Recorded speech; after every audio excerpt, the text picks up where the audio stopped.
Are people entering? I can see the numbers going up. So good morning, everyone. I will wait until it looks like we've got close to our number of registrations.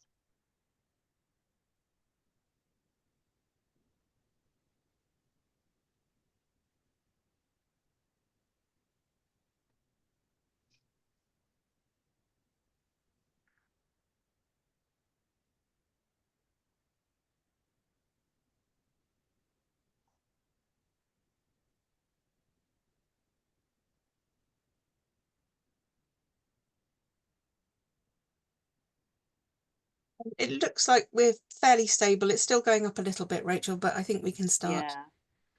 Yeah. Okay, we'll start now. Yeah, good morning, everybody. I am Rachel Bruce, Head of Open Research at UK Research and Innovation. Thank you for joining us this morning for our information webinar, which is about our new draft research data management and sharing policy. So I just want to start off with a few housekeeping notices. So just to let everybody know that's joined us this morning, the webinar is being recorded, and we will send a link to all attendees as soon as possible after the webinar, certainly within a fortnight when we have the recording uploaded on the website. So you will receive that. The chat is enabled, but it's not going to actually be moderated. So if you have a question, can you please use the Q&A function and place your question there. And we'll also be sharing as we go, I think, possibly some links to the policy and some of the engagement information in the chat.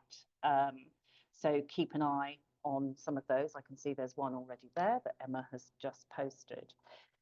So today we are scheduled to end at noon, but looking through the agenda, we think we may possibly close a little early. So I think we could definitely get through business by 11:45, but who knows, it may be slightly earlier. But we'll just kind of play it by ear and see how we go in terms of questions and answers after the presentations. I just want to give a few words of context, really. So in terms of where this development in UKRI's research data policy has come from,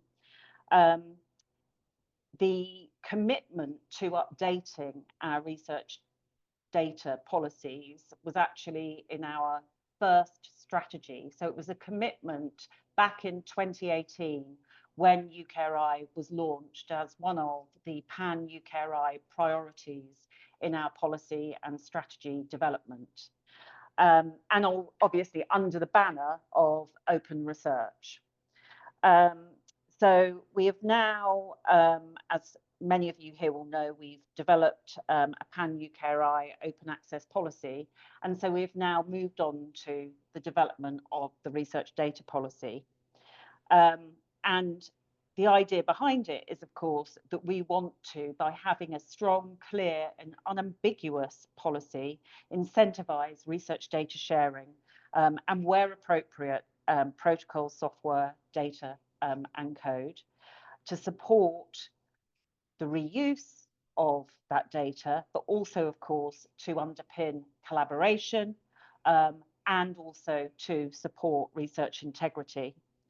And I think some of these goals have become more important as we've started to see much more cross-disciplinary research and collaboration. So as an organisation, we recognise that it's really important for us to have a single policy that is as easy as possible to navigate to help meet those aims. But I think it's really important as well to emphasise that this new research data policy is not actually an entirely new set of requirements.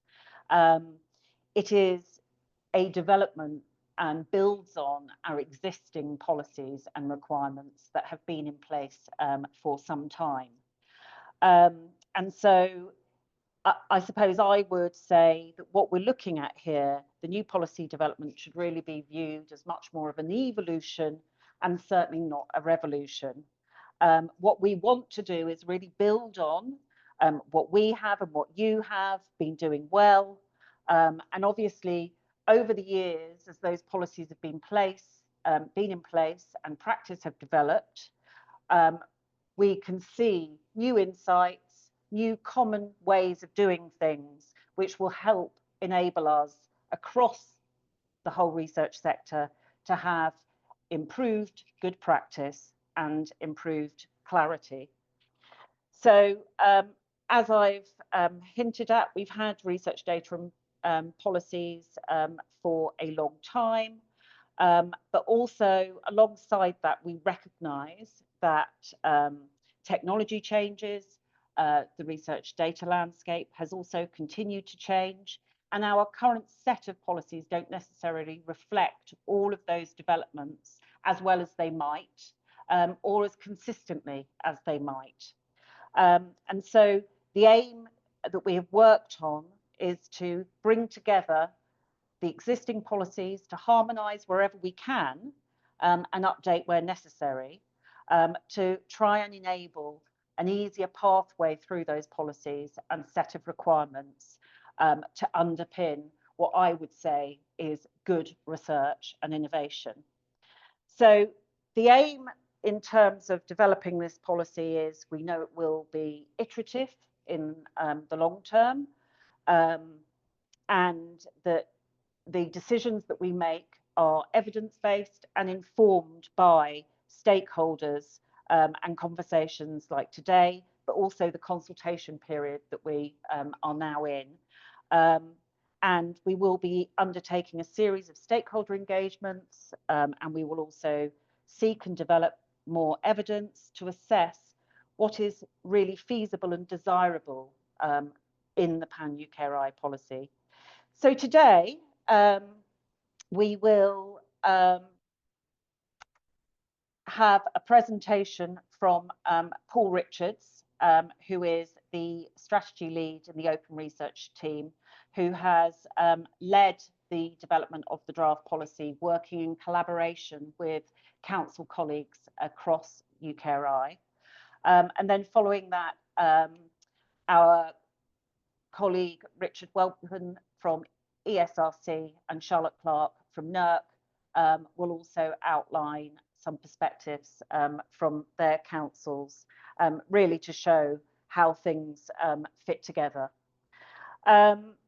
Finally, just before I hand over to Paul as well, which I should have mentioned, that of course the work that we're doing here does build on international developments. So we are also taking those policies into account in the development of our policy, and in particular, and Paul will probably say something more about this, the OECD recommendations on data management that were published in 2021, I think give quite a good, holistic, updated view of research data management requirements.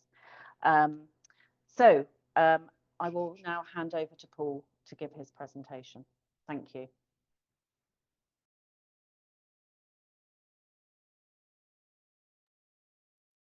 You're Rachel.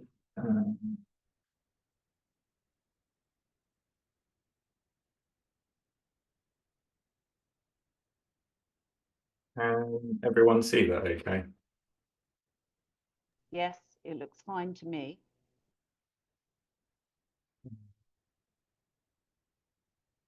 Sorry, I'm just having a few issues. I want to get going in a second.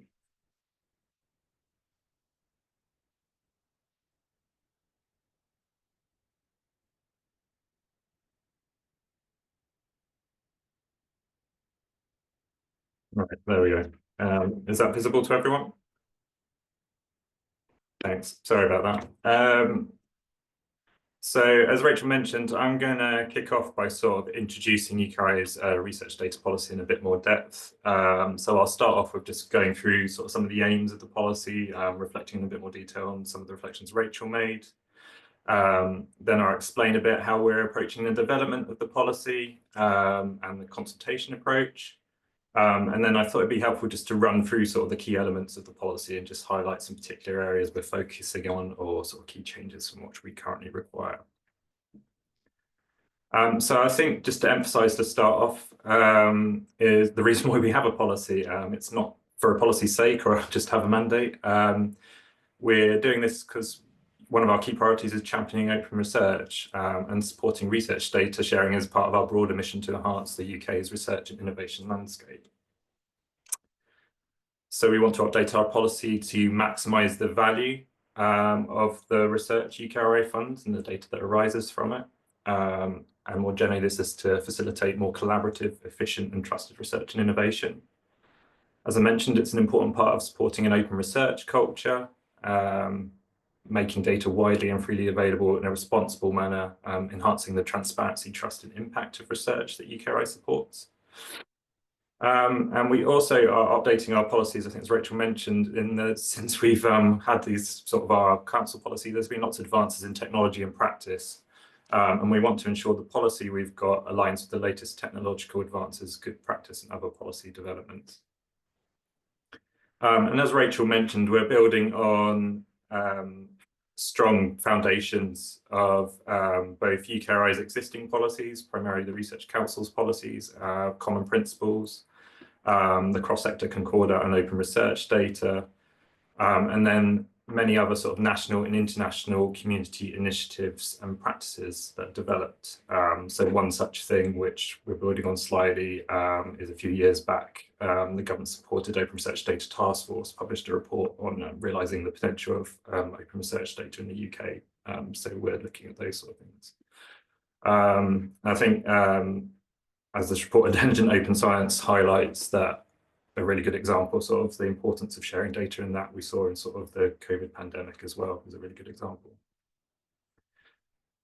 So the policy objectives as they are broadly cover, we want to promote a culture and environment where good research data sharing and management and sort of other digital objects is a normal part, seen as a normal part of the research process, and there's activities and resources to support this.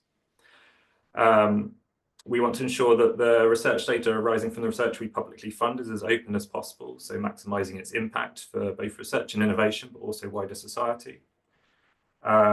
It's important that data sharing is conducted fairly, safely, transparently, and in accordance with applicable ethical standards, security considerations over legal requirements. We want to transport everyone involved in the research process to adopt, develop, and implement good research practice and receive recognition for doing so. And as far as possible, we want to see where we can reduce barriers that unnecessarily prevent or restrict data sharing. Make sure these are recognised and approaches are taken to mitigate these. And as Rachel mentioned, this policy also supports a wider implementation, for example, the concordat and open research data, which UKRI supports.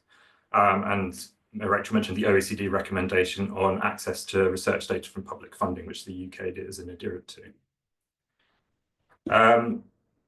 So just to emphasize, we really are taking a holistic joined up approach to this policy. So this will be an integrated policy that's being collectively developed and implemented by all of UKRI's councils, so the 7 research councils, Innovate UK and Research England. I think what we're really aiming for here is a policy that's much easier for all of you to navigate and use compared to having multiple policies in different places. We want to try and be as consistent as possible across our funding. That doesn't mean the same expectations for every type of data and domain, but really the practice is grounded in best practice for the research being undertaken and the data involved, rather than necessarily which UKRI council named on your grant, as it were. And importantly, we also want to ensure we're joined up in other ways with other UKRI policies, priorities, investments that have developed since our policies were last looked at. So we want to ensure that the policy is docking in well with the investments we're putting in on digital research infrastructure, work we're doing on skills and talents, for example, to recognise the range of skills and roles that support research and innovation, for example, including data managers and software engineers. As mentioned, this is part of our wider work on promoting good research culture. And there's also other priorities as well. This is really important, and we want to make sure our policies docked in appropriately. So trusted research innovations, I'm sure you're aware, is a key focus at the moment. Net zero and also artificial intelligence. So just to describe sort of the direction of travel we're taking, this is a rough attempt to sort of map out our current policies and potential gaps we've got at the moment. I think we describe it as a patchwork of policies, and as you're aware, it may be quite difficult to follow, particularly if you're doing research that possibly falls between the gaps of UKRI's councils. So this is what we want to try and move away from, to something that's much more streamlined and harmonised while supporting best practice for the data type and discipline. What I will emphasise is that while we're developing our new policy, we do expect UKRI funded researchers and applicants to continue to follow our current council policies, which can be found on our website. UKRI will advise when we're moving away to the new policy. And what we want to move to, as I say, is a more integrated policy. So this attempts to sort of kind of describe the emerging policy. We're still developing the exact format over this year as we develop our guidance. So what we really want people to be asking at the beginning when they're planning their research or thinking of applying for UKRI funding is, firstly, is my project UKRI funded or a UK funded opportunity? Then yes, you need to think about our policies. And then what is the research I'm doing and what data will it involve, rather than necessarily who am I applying to within UKRI? And those questions, we want to take you straight through to a single UKRI research data policy as the first point of call. And that's the draft policy we published, which has a single set of expectations for all in-scope UKRI research. Alongside that, as I'll discuss later, we'll be developing some sort of common guidance, particularly when you're applying for UKRI funding, around data management plans and support for costs, building on our current things. For some research domains and data types, we will have some supplementary guidance we're developing, which will have some requirements and guidance that goes a bit beyond what's in the core policy. But the intention is these won't be standalone policies if we got now repeating a lot of the same expectations, that really these are just additional things you need to think about as you read through the policy, and we'll be thinking about how to present that in a really streamlined way that means you don't need to read lots of documents. For other domains, and taking that into account, really the policies try to set at a level that makes clear what we expect at a high level, but really leaves it to the researcher along with their research organisation and the teams they're working with to really understand and implement the policy in line with the best practice and standards for the data and research they're doing. So we sort of trust the community to know what's right for their area, but do provide support where we think we want to provide a bit more. So as I mentioned, over 2025, we're developing some supplementary guidance and requirements for some data and research domains. So arts and humanities data, environmental data, social science data, biomedical and health data, which will sort of iterate on MRC's policy, which was updated more recently. We'll be looking at research data about people, which Richard will talk about in a little bit. We'll also be looking in a bit more detail about how this policy works in the context of UKRI research facilities and centres. And algorithms, software and code is something we're going to have a dedicated work stream to look at a bit more over the coming year. So these expectations are really going to build on disciplinary expectations and guidance in our current council policies and also community practice that's out there. As I say, we're aiming for a consistent set of expectations across UKRI. So for example, if you're doing arts and humanities research as a future leaders follow, we want a policy that kind of works for those investments that sort of sit across councils as well. So we have the same expectations and guidance and support available.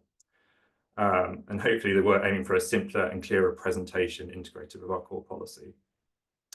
And we'll be developing, as Richard and Charlotte will discuss in a little bit, we're developing these disciplinary modules again in consultation with our communities, including some focused events that will be coming up. There's some cross areas of the policy which we'll be developing over 2025. So as I mentioned, algorithm, software and code is something we recognise as a bit newer and needs further consideration and maybe a bit different to the core requirements we have for data. So we'll have a dedicated work stream looking on that. And again, that will include engagement with experts and stakeholders as we develop that. And it's an opportune time to be thinking about this. So it aligns with the OECD recommendation, which looks more widely than data, And there's other significant initiatives out there, such as the Research Software Alliance activity and international activity looking at promoting sharing of research software. And then we'll also be doing some work looking at costs for data management and sharing. So we'll be commissioning some work to better understand the current costs associated with data management and where those fall. And that will primarily be with an aim sort of later on in the year to develop clearer, more harmonized guidance about how to sort of apply for costs to support data sharing and management in line with our policy in a more harmonized way. Another area we'll be looking at is data management plans. So as I'm sure you're aware, we've got a range of approaches across UKRI, and as we're aware from community feedback, the sort of transition to our funding surface probably has made some of it a little bit unclear about how pre-existing data management plan expectations fit within that. So we're using this as an opportunity to holistically review our expectations for data management plans across UKRI to ensure they're clearer and as harmonised as possible and align with the aims of our new policy. And again, that's a work stream we'll be taking forward over the present year, including, again, commissioning a bit of research to better understand the landscape. And then the final sort of cross area we'll be looking at is compliance monitoring and evaluation, which we'll be picking up later in the year. And we'll be looking to develop a more sort of harmonised and holistic approach to that. That's not just about compliance, but focusing on how we incentivise and support best practice.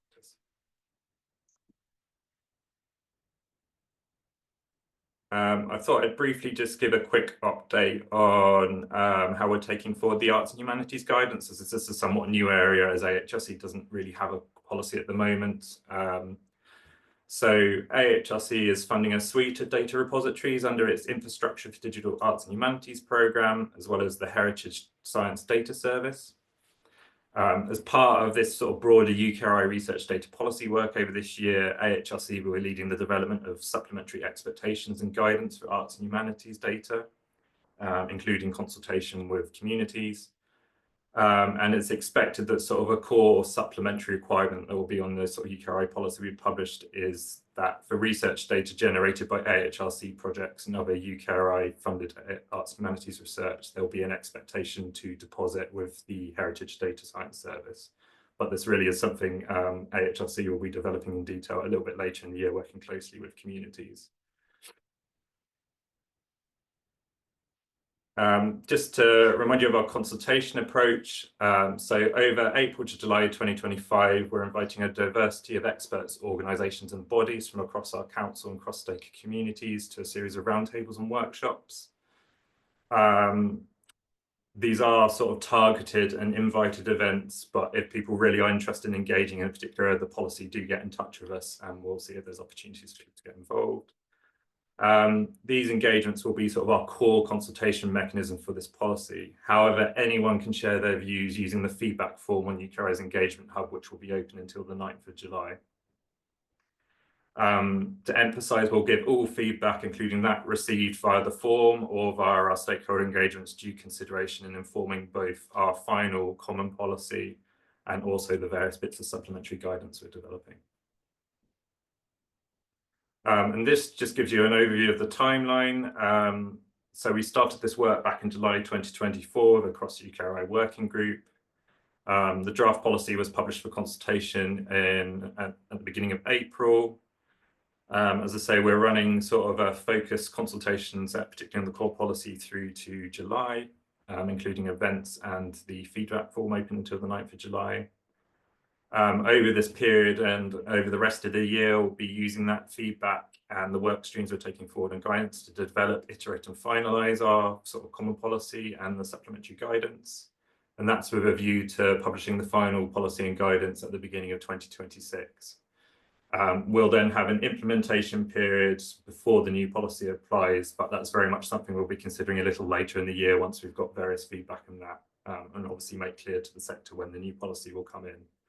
And the expectation is this new UKRI policy and guidance will replace UKRI's existing council-specific policies and common principles. Obviously, taking this modular approach to developing the policy means people have already got quite an early sight of the direction of travel of the policy as well, so we hope that helps with the development of it and its implementation. If I've got time, I was just going to go briefly through the policy and just highlight some of the key areas. So the policy is sort of divided into two parts as it is at the moment. So we've sort of got our scope and key principles and some definitions in there. And then the latter part of the policy sort of in more detail takes you through specific requirements and expectations for sort of all in-scope UKRI funded research. And the idea is hopefully that as we develop sort of supplementary guidance, particular data types, that will be integrated with this core policy. So you're not having to look across lots of different documents, but we're considering how to develop that over the coming year. So to emphasize, the scope applies broadly to most UKRI funded research. There will be some exceptions and variations. So key ones people might want to be aware of is it only applies to specific Research England funding. So QR funding from Research England is broadly out of scope. And the policy will apply to Innovate UK, particularly where there's partnerships with academic researchers. But again, it won't apply to quite a bit of Innovate UK funding that is very targeted at a business level. However, what we do want to emphasize with this policy, that while it might not apply for all the research we fund, we really want to encourage people to be considering sort of facilitating data that's open as possible and fair. It covers all research data arising from and/or underpinning published research findings from in-scope funded research funded by UKRI and its councils. As I mentioned, the final policy will also include expectations for algorithms, software code and workflows, but that's something we're looking at in a little bit more detail over the coming year. And there's other areas of the scope details and guidance which will be further developing over this period in consultation, for example, a bit more information on how it relates to UKRI facilities and institutes. The core key principles of the policy are intended just to give a high-level overview of sort of the key aims of the policy. They're not the de facto requirements.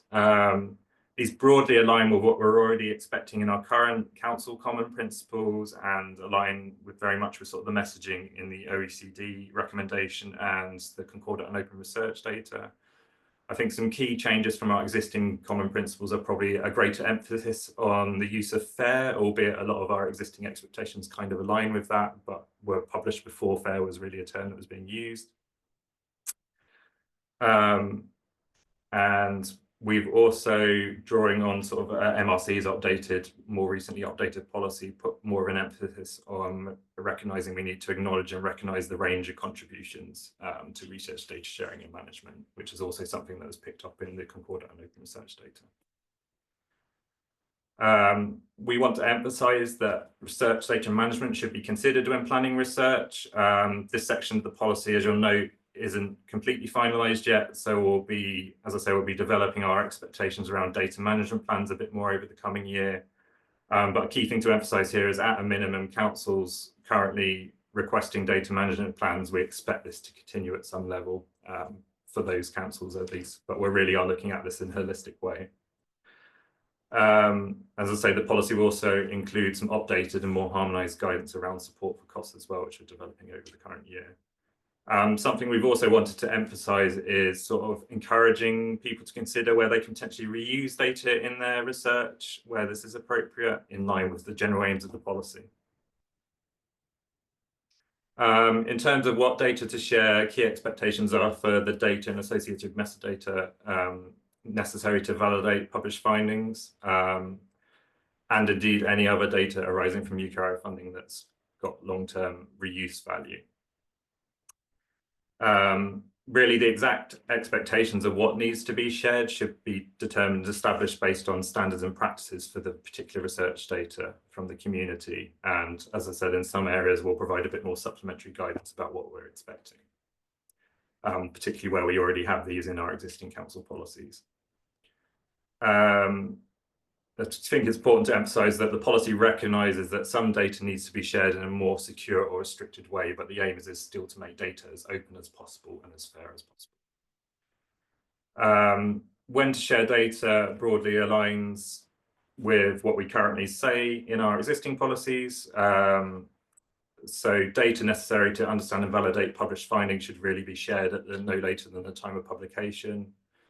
For other data, we've tried to arrive at a sort of harmonized general default maximum of 2 years from the end of UKRI funding, but we recognize there will need to be exceptions to this, for example, potentially with sort of PhD theses and so And also, for example, some of sort of the big physics projects we support, there's expectations around broader collaboration. So we'll be looking at this a bit more about to provide a bit more helpful guidance to help people make decisions.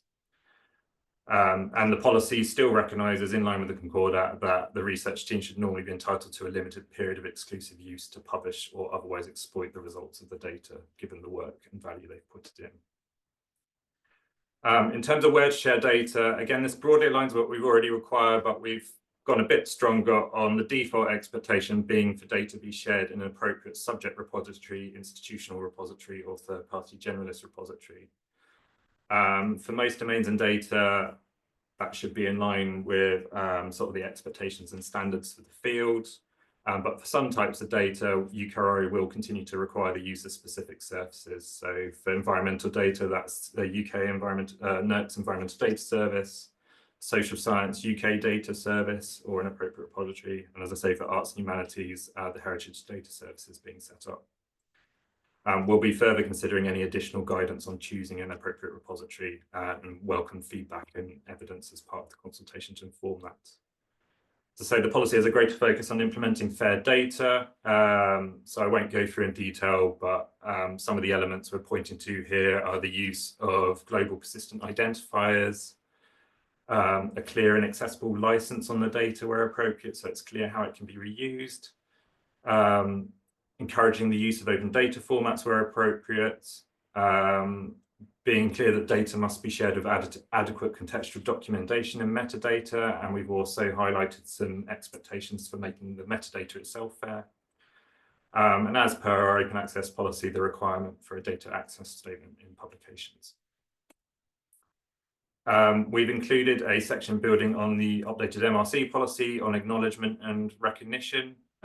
So we want this policy and the implementation activities around it to recognise the range of roles that contribute to research data sharing, both in the publication and so on. So ensuring they're appropriately acknowledged, using PIDs where it's appropriate to do that, including in the metadata.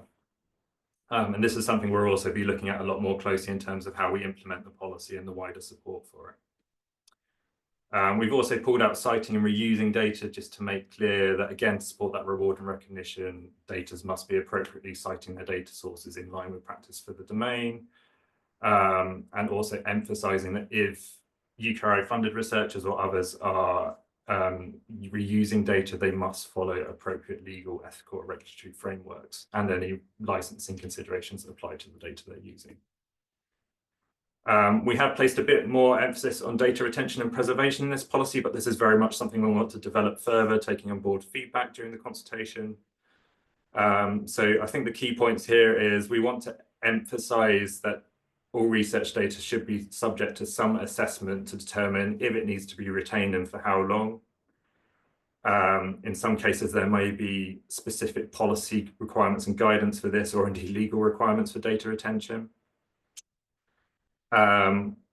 Broadly, we've retained the expectation that data needs to validate published findings should remain accessible for at least 10 years after publication of those findings as a sort of general sort of default.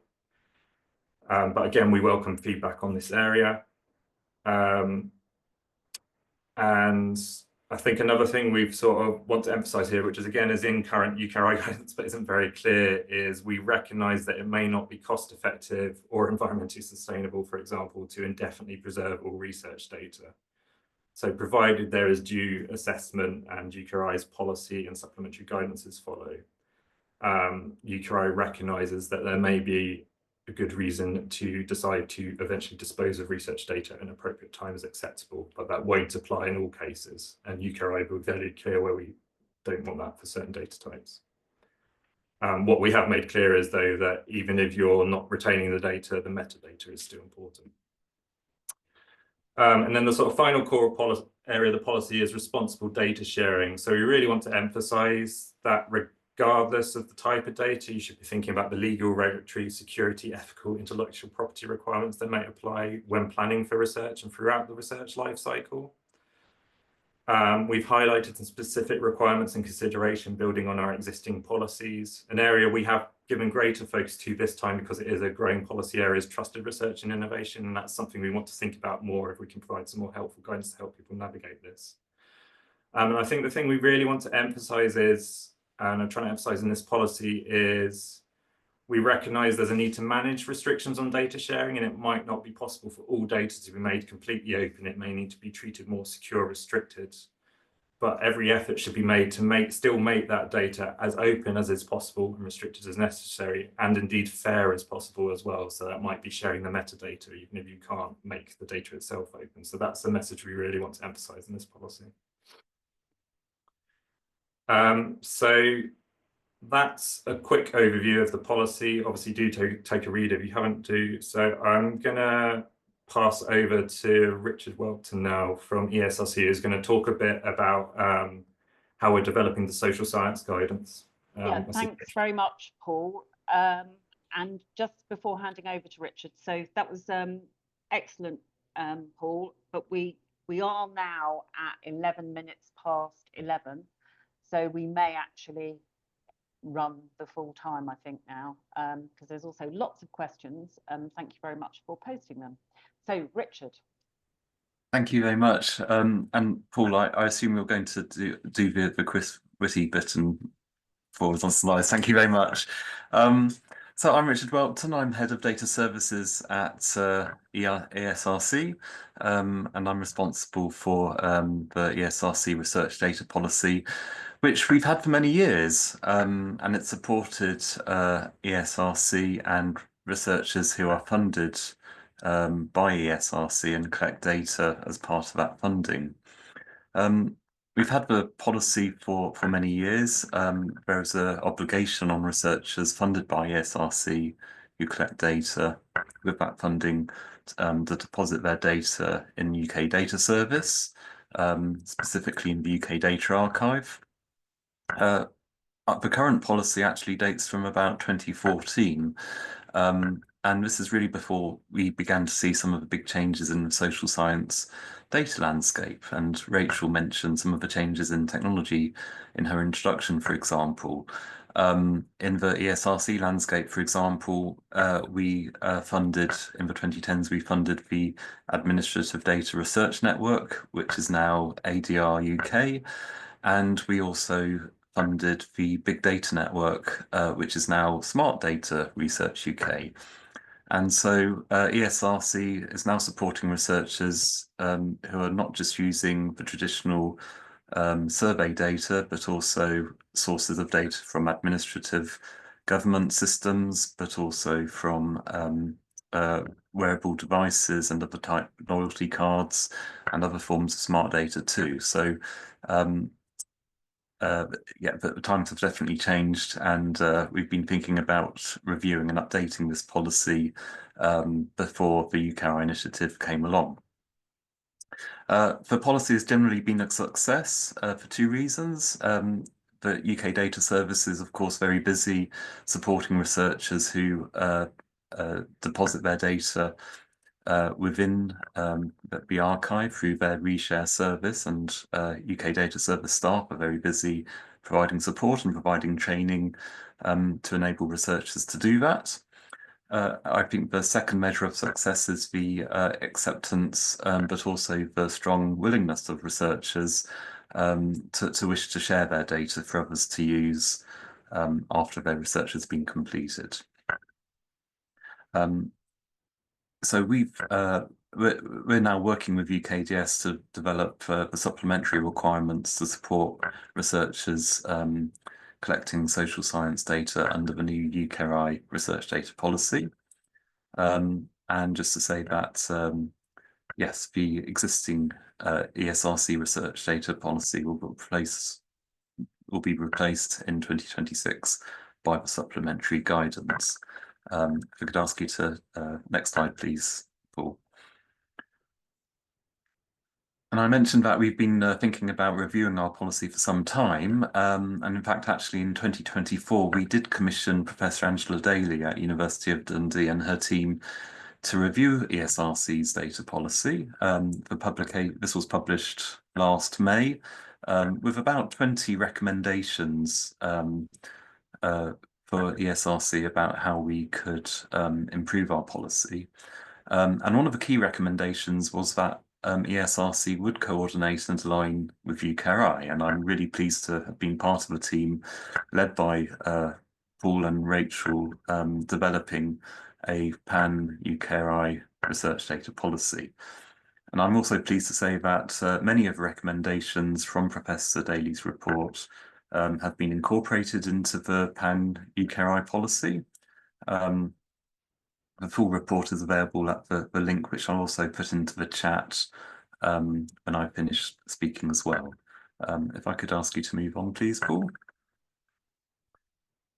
And to talk a little bit more about what we've been doing in terms of developing social science data guidance. So yes, over 2025, we've been working closely with UKRI colleagues and colleagues in other councils and UK Data Service to build on our current data policy.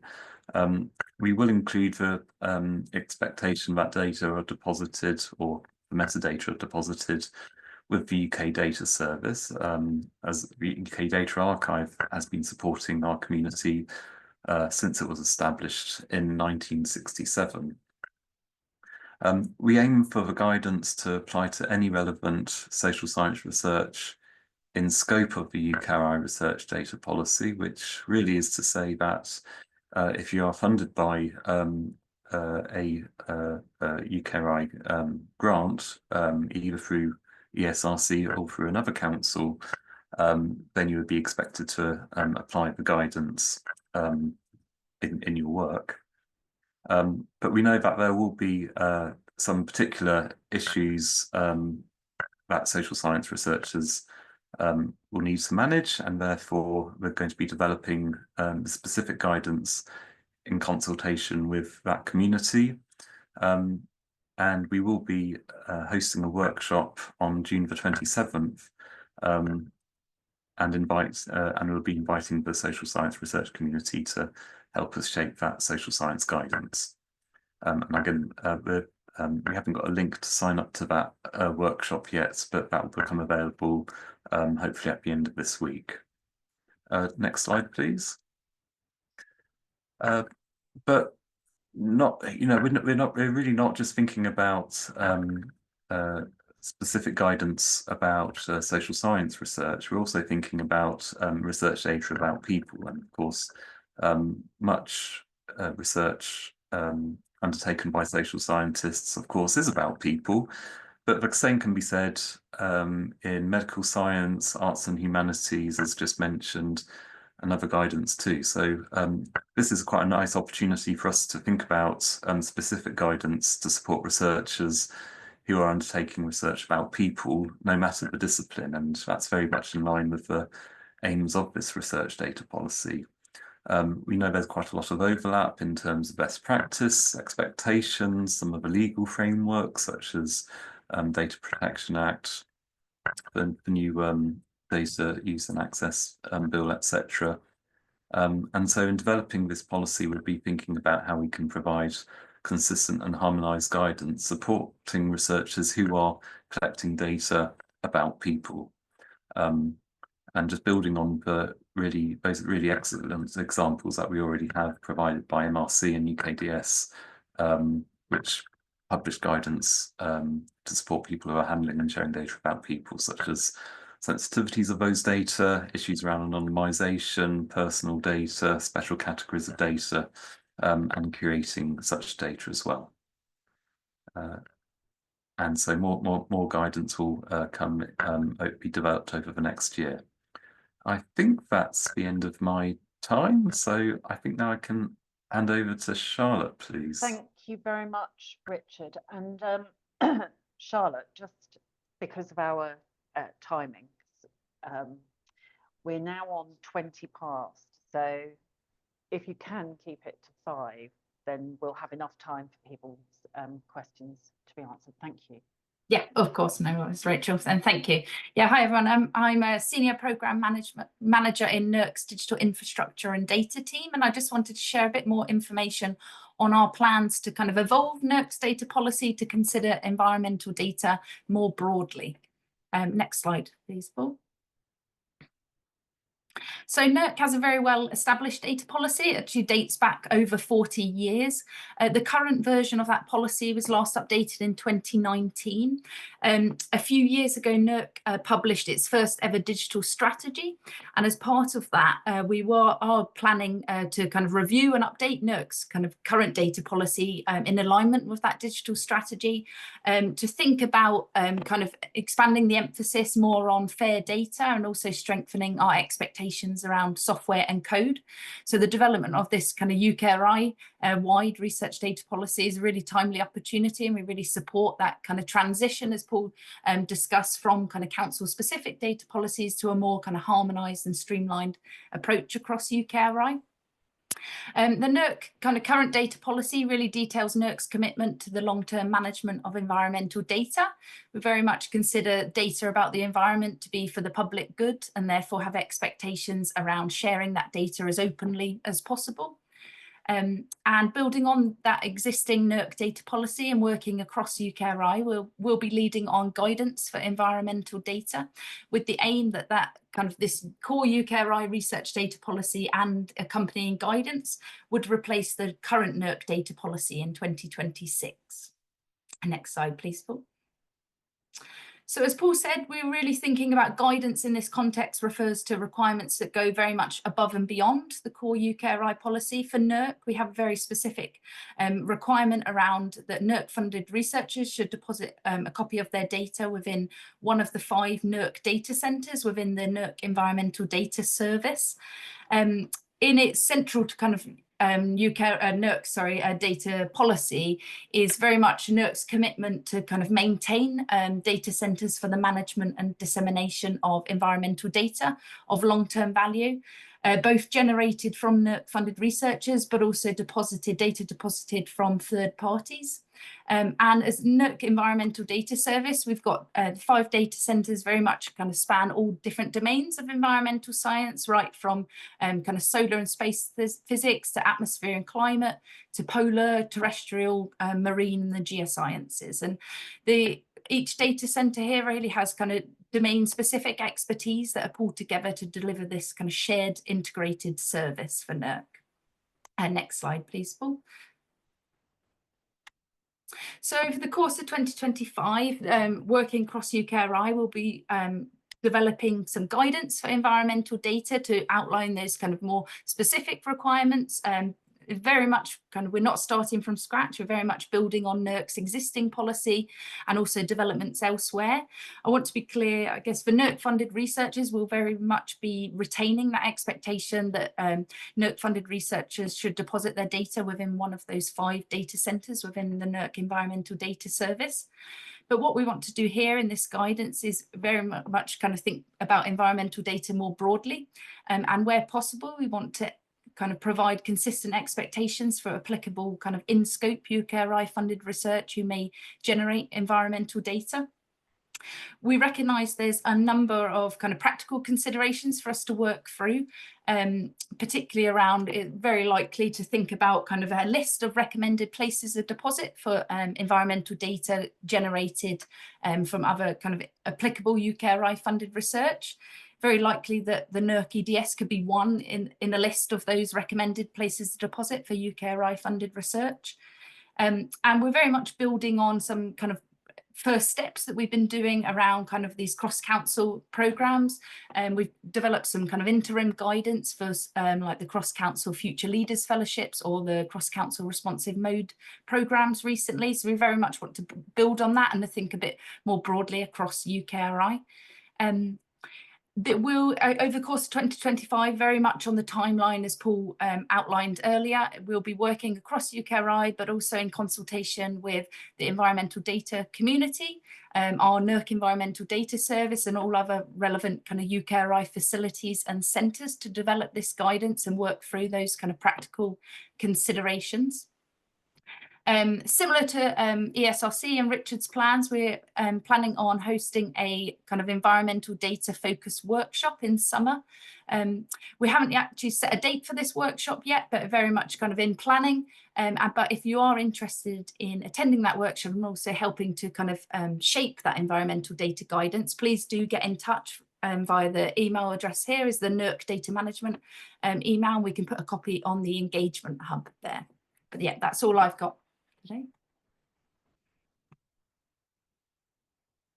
Great, thank you very much, Charlotte and Richard, and of course Paul beforehand. So we are now moving into the Q&A, and we've got, of the scheduled time, 35 minutes left, and there are loads of questions being posted, but also there were questions shared with us beforehand, and they were largely quite aligned, actually, the ones that we received beforehand. So I'll just run through a couple of those whilst Jeanette and Emma make sure they're getting the other questions organised for us to answer as many as possible live. But also I should just say that what we will do is, with all of those questions, I've been looking at them as they've come in, we will respond to those questions and share on the engagement hub the answers alongside the recording. So within a fortnight that should all be shared, and I'm not quite sure whether we will, how Emma will probably distribute the slides, whether that will be via email to those that have registered or again on the engagement hub, but all of those materials that you've just seen will also be shared with all participants. So in terms of some of the questions that were submitted before, there was a question around how institutions get involved in the consultation around algorithm, software, code and workflows. So I think in that case, as it's probably come through in some of the presentations, we are still working on the plan in terms of how we'll take forward that specific dedicated work stream. But if you wish to get involved in that and have reflections, then please do reach out to the researchdatapolicy@ukri.org email address. And we're shaping the form of engagement there. And in general as well, I've also seen questions in the Q&A about how are we selecting invitees to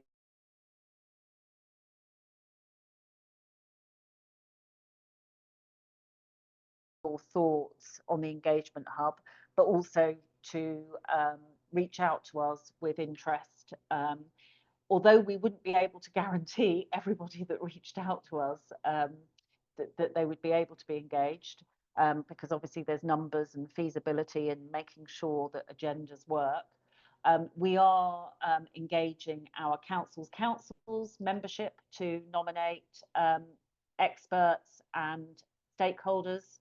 And we are also engaging professional associations and bodies to nominate representatives in our consultation events and invitee lists. So, for example, working with bodies such as SCONAL, RL UK, ARMA, Universities UK, Guild HE, other mission groups, and also other representative bodies.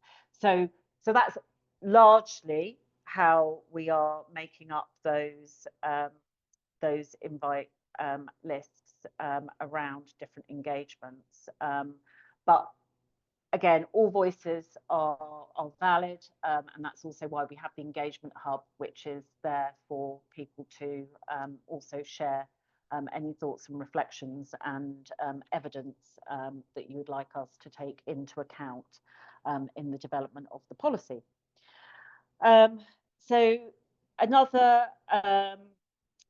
common question that we received beforehand was, will the policy contain any guidance as to retention length for published research data? I think Paul covered that in his presentation, but just to sort of reiterate, so of course across the council policies and in guidance that already exists, there are retention periods for research data referred to. In general, there is that 10-year timetable, but we are seeking to develop our guidance in that space so it is more broadly applicable. And so again, interested in views around that point, and we will, where it's feasible, as part of this process, develop guidance for that part of the policy. Another, which you will not be surprised, very, very common question that we received a number of times from those that have registered is around the costs question, which has always been a rather hot topic in the area of data management, curation and sharing. And so the question around how will we tackle this within the policy, various questions around will there be additional funding provided, etc. So taking those just all as one, we obviously recognise that the consideration of the costs and how to provide funding to support data management and curation needs to be considered in more detail. I think that I remember colleague Ben Ryan is on the call today, and when Ben was leading the development of the EPSRC project, there was a lot of there was a lot of discussion around this issue, and that was some time ago, and I know that practice has developed and moved on. I also know from sector representatives and stakeholders that have been in touch with us recently, some of the changes within the international market on cloud computing, etc., and different business models, all of those things are quite complex and need to be taken into consideration. So we will be developing guidance there based on best practice, and we are also commissioning some work to look at this issue in more detail. And we do, of course, recognise, and I think this came up in some of the questions, that you have your research project grant period, and then, of course, there are costs required for the curation and sharing that go beyond a grant period. And so that will be very much considered within the approach. And those are costs, obviously, borne and shared with other stakeholders as part of the research environment. So I can't really be very specific. All I can say is we have our current situation where costs are allowed on grants, and obviously we invest in other infrastructures and support, and we will be seeking to develop that guidance and make it as clear as possible. So again, if you are interested or you have insights and views, then please do get in touch. So I think now, I think Emma and Jeanette will have some questions that have been posted to raise with us. Yes, thanks, Rachel. So the first one we've got is, thinking of international developments, is there a relationship between the UKRI research data policy and the UK's involvement in the European Open Science Cloud? I'll just mention that one. So in terms of the European Open Science Cloud, there are obviously UK infrastructures and teams that are engaged in the development of EOSC, as it is called. And within UKRI, we are working closely with the European Commission and other partners and stakeholders across the UK. And also our data centres are as well. So we're very much engaged in those discussions and considerations. And so, yes, I think alignment would be, you know, part and parcel. Of course, the way the EOSC is pitched is it is a federation anyway of infrastructures, and the best practices and commonality around policy will be shared. So that's kind of, I think, where we are at the moment. Brilliant. Thank you, Rachel. Another question is, historic environment research data could come under arts and humanities or environmental data. Where will supplementary guidance for this sector fit? I think, Paul, you wanted to answer that one? Yeah, I think I'd answer in a more general thing about how we're developing the guidance. So although we've got different work streams, we're very much working as they're all tapped in sort of across UKRI themes. So the actual requirements and practically how they sit together is something we will be thinking about as we develop those streams, both as they go forward on their own and across them as well. As you say, it's tricky how you do data policy because our current arrangements don't really work as well, because having council specific policy also doesn't necessarily cover those things through the gap. So we're definitely using this as an opportunity to think about practically how we can make a policy work for those things that cut across boundaries and that as well. If you have specific thoughts or observations or examples, please do feel free to share with us, because they'll help us in sort of working through those considerations. So I think in working those through as well, I mean, that's a really good example, is, you know, we will need to look at sort of workflows, won't we, for particular use cases, and where different circumstances arise, and how you would therefore work through the requirements and supplementary guidance. Just to share as well, I don't want to speak for Charlotte, but I guess we'd be interested to get some people from different perspectives along to our sort of domain specific ones. So I'm sure when we do an environmental data one, it would be interesting maybe to get yourself or some people along who sit in slightly different disciplines but are doing environmental data work along to that as well. So yeah, do get in touch if you're interested. Thanks, Paul. We've had quite a few questions about arts and humanities data. Is it possible for you to give a general update on what AHRC are doing to support the development of the policy? I feel it was covered in Paul's slides. Would you say? I mean, I think, Paul.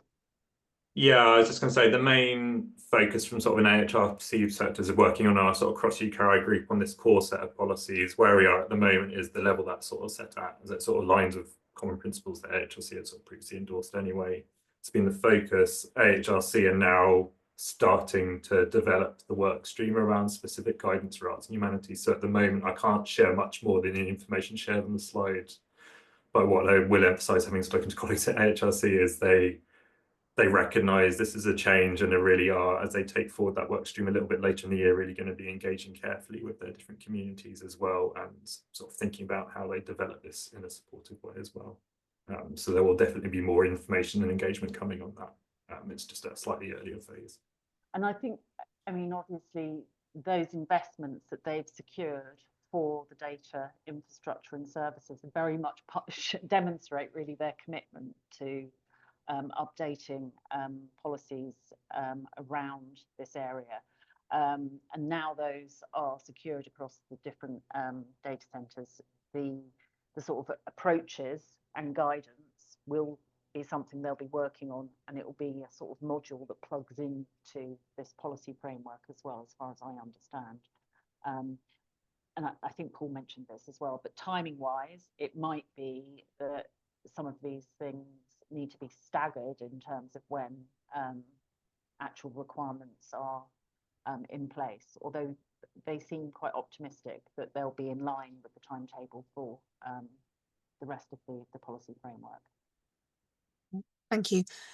So just a question related to that is, does the timeline of publishing final policy and guidance in Q1 2026 include the additional modules? I think it includes some of the additional modules, but we may have some that will still require further development. That's my understanding. Paul? Yeah, so we'd like, as far as possible, to be sort of publishing as much as we can then, but as we progress through the year and see how the modules develop, take on board feedback, we'll sort of make an assessment, and it may be that, for example, some of them we actually decide to sort of bring online a little bit later. As I say, we're very much taking a sort of iterative modular approach to this policy. And I think it's also fair to say once all of the final policy and guidance is live, we don't envision this necessarily staying a static document forever as well. We do want to sort of be revisiting the policy fairly regularly to make sure it's keeping up with practice as well. So the idea is it'll be a bit more of a engaged ongoing policy. So there might be some iterations in the future. Thank you. So we've had one question and / comment. I have a very practical question. The approach taken is excellent. Can I ask how large the team working on this project is? That's not really that easy to answer. So the team overall includes representatives from all of the research councils, because we work together collectively in the a working group we have. The Open Research team is a small team, and there are Paul, Emma, and Jeanette are not 100% focused on this work, but are focused on this work.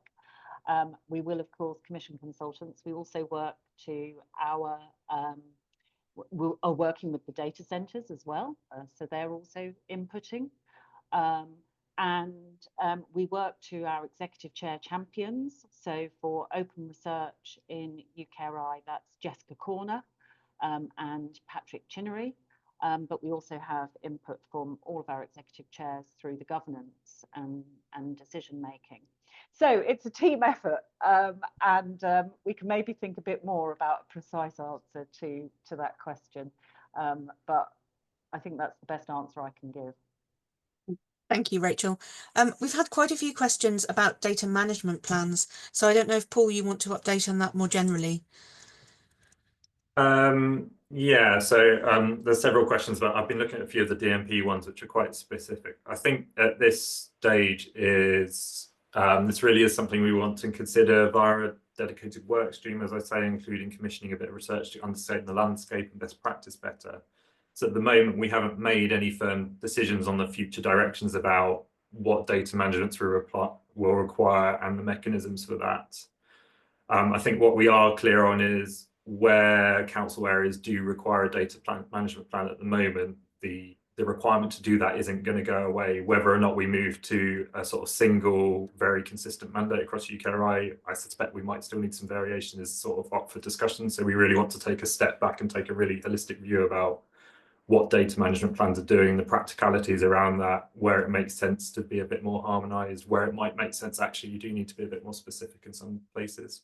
But that's really something we want to take a step back from and take an overall look at over the period as well. And we'll obviously be very clear on what we decide on in that.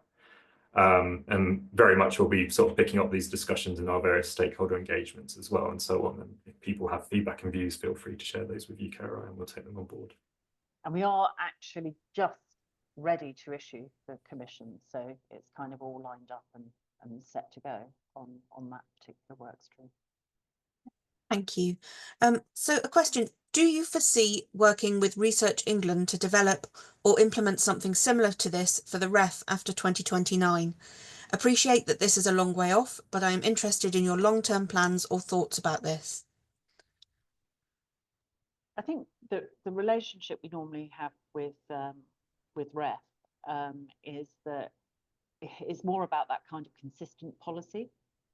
So I am pretty confident that the devolved funders look at best practice policy and guidance, and we will have discussions with them, but it's not but as I'm sure everyone appreciates here, requirements for the REF have to be appropriate to that mechanism, and they are not one and the same or as a UKRI policy which applies to the research we fund, because they are different scopes and you need to consider that. We are aware obviously of the work that the Hidden REF is taking forward at the moment, looking at best practice and guidance around different types of research outputs, and so ourselves will be drawing on that as well to inform the guidance and thinking around our policy. So yeah, I think, you know, we've always got an open channel, but we recognise they're governed completely differently and the scope is different, but alignment as far as possible to help best practice and to ease implementation. Thanks, Rachel. We've had a few questions about monitoring and compliance of the policy. Is it possible to give an update on how we envisage that happening? Paul, do you want to take that? So I think it's probably fair to say that it's something we haven't focused on in detail at this stage, but are planning to take forward as a sort of specific work stream later in the year. I think as I sort of tried to say in the talk, we're not focusing on monitoring compliance purely as something, as a hammer coming down on people and you must comply. And that is more broadly about supporting people to practice good research and good data sharing.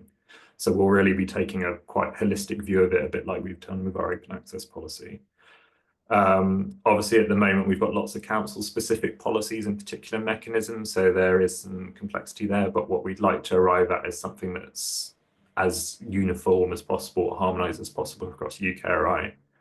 And again, as we've done with our open access policy, we sort of like to come up with a mechanism that's not just about policy compliance, but also sort of understanding how practice is developing as well, a more sort of nuanced thing that's of wider benefit, I guess, to the UK community as well, to understand where we are. But at the moment, we haven't got any sort of specific approaches at the moment. But obviously, yeah, this is a policy, so there will be some form of sort of compliance and monitoring. Thank you, Paul. We've had a question about AI. Will AI guidance fall under the algorithms consultation? There is no mention of AI in the draft policy as far as I can see. That is a good question, and I did mean to say that, I mean, they're all good questions, but some of the things that our executive chairs were very keen that we do with this policy is to make sure that we take into account any requirements around AI, also trusted research and innovation and security, and also knowledge exchange and transfer, and sustainability and net zero, as well as research integrity. So the idea is that throughout the policy, we will be looking to address those issues.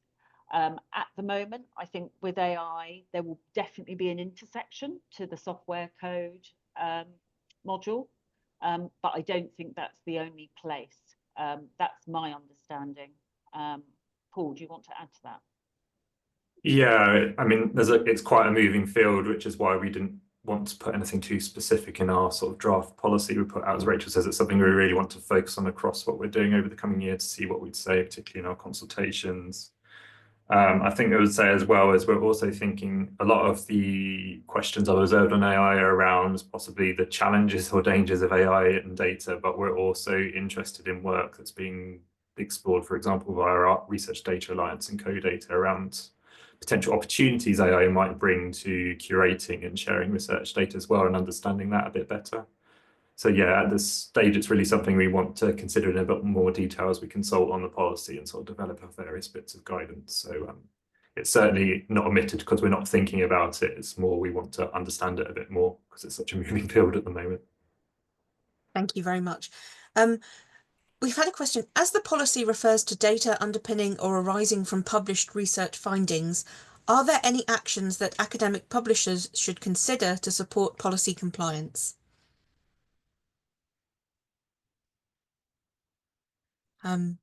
Rachel, I don't know if you want to take that one. Well, I mean, we work with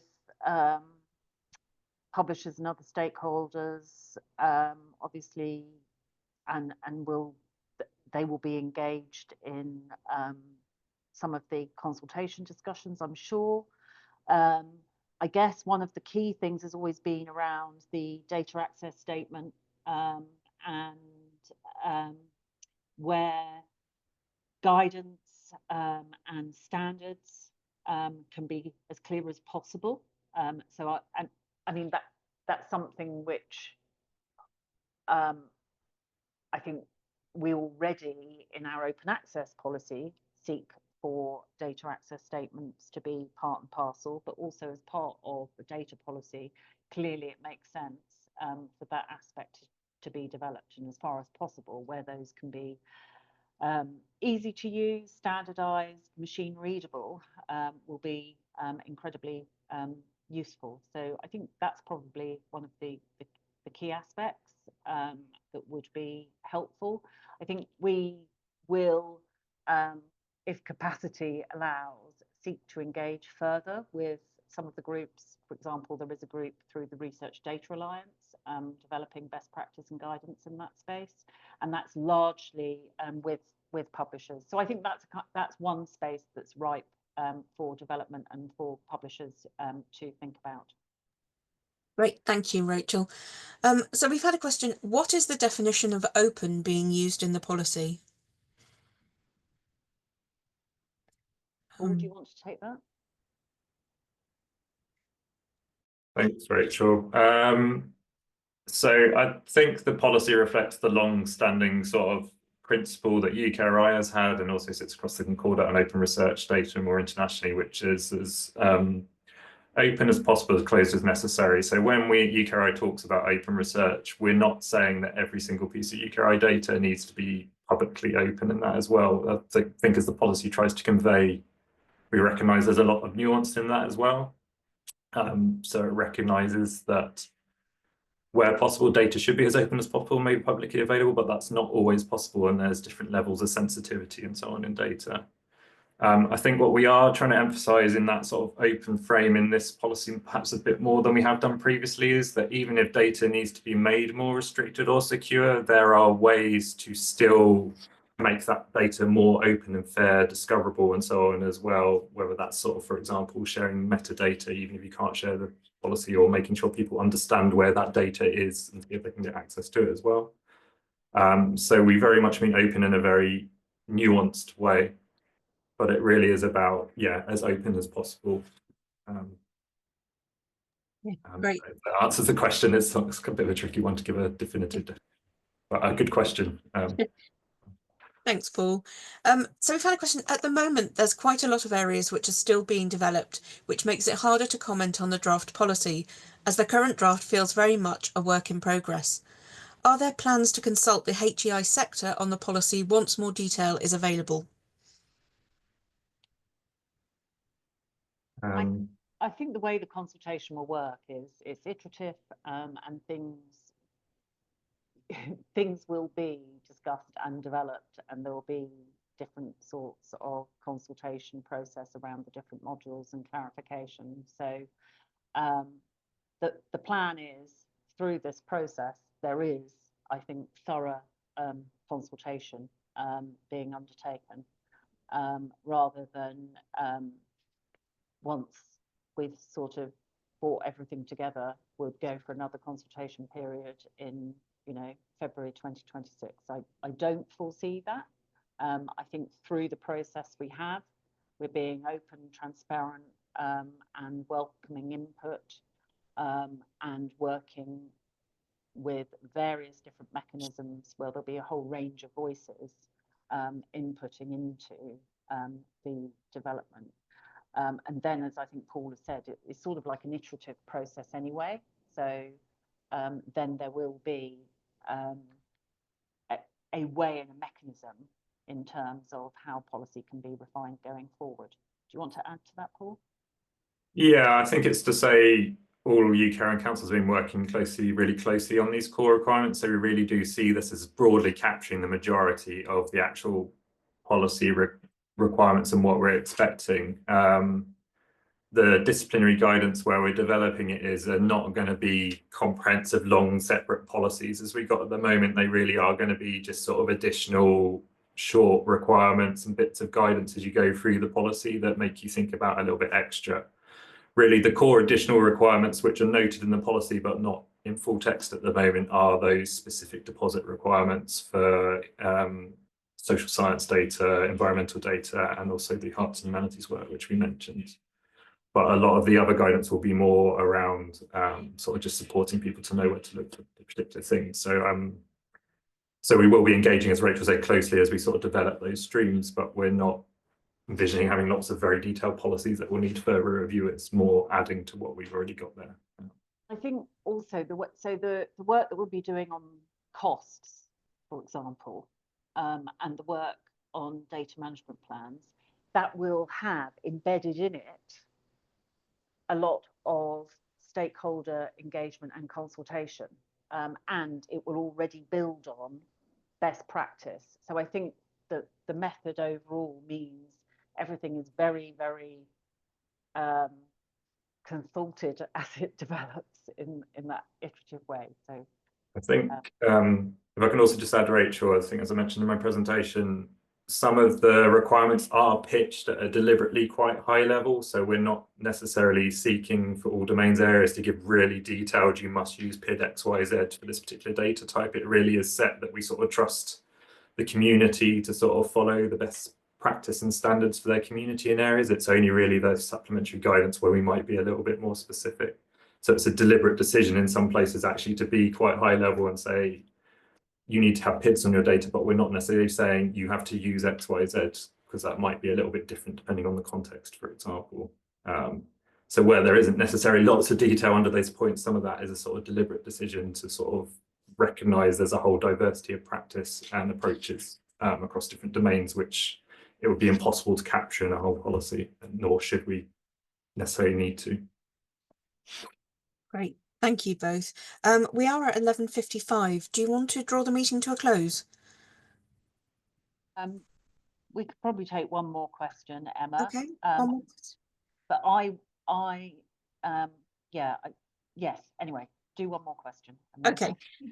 So this is probably quite a long question. Intellectual property rights, from copyright to commercial sensitivity and conflicting needs of research sponsors and stakeholders from both the scientific and creative industries, are an area of difficulty. Are these issues being addressed, and will there be representative expertise involved in the consultation?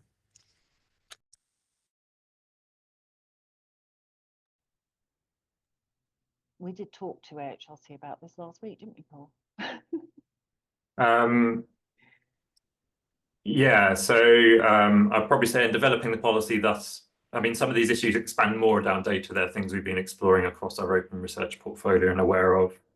I would say we've obviously been working closely with Innovate UK and also the pan-UKRI commercial team, which think about these things in a bit more detail and sort of sit across UKRIs. So we have had some initial engagements of expertise within UKRI. It's definitely something we want to consider a bit more, and we are considering doing engagement a little bit more focused around sort of the commercial considerations and so on as well. And I'm sure AHRC will be thinking about this in some of their engagements. And one thing we are considering is potentially working on a bit of not hard guidance, perhaps helpful guidance that helps people navigate a bit more these balances between open research expectations, intellectual property, and also in some respects some of the trusted research and innovation stuff overlaps this as well. So it's something we haven't taken forward yet, but we are thinking about how we can sort of make better links between those policies and help people navigate those issues. I think if you've got particular suggestions of expertise or are interested in yourself in getting engaged, do get in touch, because it is an area you want to explore. Welcome input on. And I'd just add that also some of the work that IPO has been undertaking at the moment has meant that we have engaged, although that's sort of in a slightly different space, but we have engaged with groups of experts across the sector around this sort of issue as well, such as the CREATE consortium and also some of the other data centres which are working with creative industries.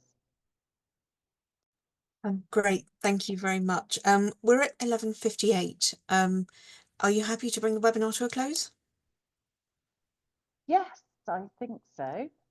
So just to say thank you very much for joining us, and thank you for all of the questions, and we will endeavour to answer them as best we can for the time being. As you can hear, there is obviously a period of further development in lots of areas to be undertaken, but it's really helpful to get that input and insight, and the materials will be shared as soon as possible, a recording, slides, and also the answers to those questions, and hopefully you've got all of the links and materials and know where to get in touch if you need to. So thank you very much for joining us, and thank you everybody for your contributions to this webinar. Thank you very much. Bye.